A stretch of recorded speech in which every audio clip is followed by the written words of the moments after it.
Today I'll be talking to you about October 28th, which is the date of my birth, and 3 interesting events that have taken place on that date. In 1919, the Volstead Act was passed prohibiting alcohol, which is also the 18th Amendment. In 1922, the first ever coast-to-coast radio broadcast was held.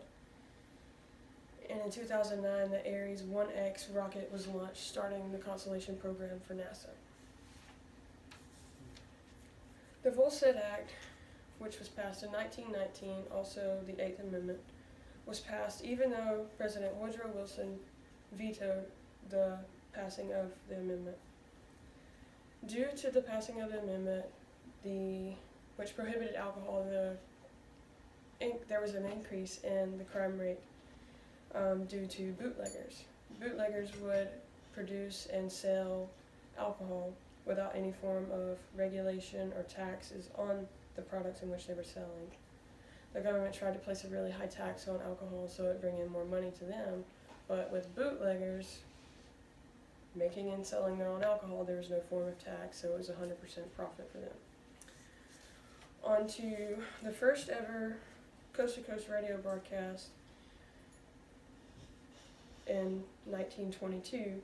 It was of a collegiate football game, which was Princeton versus the University of Chicago. Princeton won 28-1. The cool thing about this broadcast was it introduced advertising into the sports radio world, and it paved the road for sports radio. Also, it nationalized football. Within minutes, you could hear the score of this game from the East Coast and you live in the West Coast. In 2009, the Ares 1X rocket successfully launched, although the weather conditions weren't necessarily allowing that.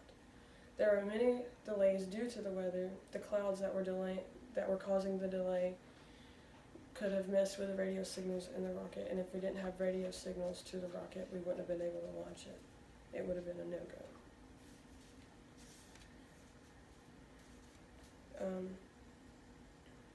Back to the topics I've talked about, we've covered 1919, the Volstead Act, 1922, the coast-to-coast broadcast, and 2009, the Ares rocket launch. I picked these events because of the interesting things that they have taught us and the many lessons we've learned from them and the future that they've allowed us to have. And with this speech, I hope to encourage my audience to find or maybe look up events that have happened on their birthday.